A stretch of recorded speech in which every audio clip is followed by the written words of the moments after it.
کراچی کے علاقے لیاری کھڈا مارکیٹ لیاقت کالونی میں 5 منزلہ رہائشی عمارت منہدم ہونے کے نتیجے میں 4 خواتین سمیت 5 افراد جاں بحق اور متعدد زخمی ہو چکے ہیں۔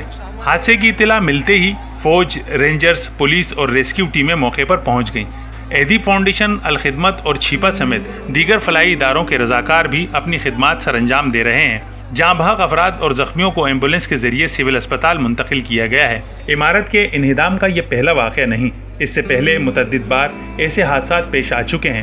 تاہم ہمارے صوبائی ادارے خصوصاً سندھ بلڈنگ کنٹرول اتھارٹی کا کام صرف اتنا رہ گیا ہے کہ وہ عمارت کو مخدوش قرار دے دیں۔ اس سے مکینوں کو نکال کر دوسری جگہ پر منتقل کرنا شاید ان کے بس میں نہیں رہا یا کرنا نہیں چاہتے۔ ایس ایس پی سٹی مقدس حیدر کا کہنا تھا کہ لیاری میں عمارت خستہ حال ہو جانے کی وجہ سے مکینوں کو نوٹس دیے گئے تھے، جس کے بعد کئی خاندان فلیٹس خالی کر گئے تھے۔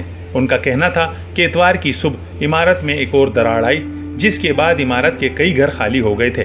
ملبے میں مزید کتنے لوگ دبے ہوئے ہیں، اس بارے میں حتمی طور پر کچھ کہنا قبل از وقت ہوگا۔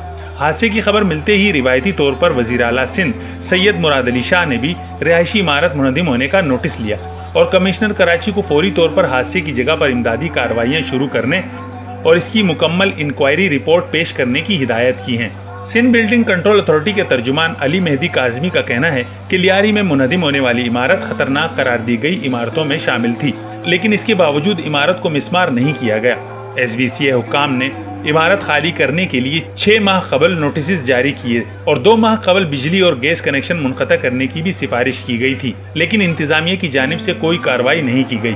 رواں برس مارچ میں کراچی کے علاقے گلبہار میں بھی ایک رہائشی عمارت منہدم ہوئی تھی، جس کے نتیجے میں 27 افراد جاں بحق ہوئے تھے۔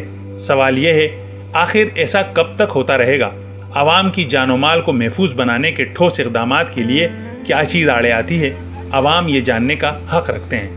کیمرہ مین سید رضوان علی کے ساتھ قمر الرحمان، جسارت نیوز، کراچی۔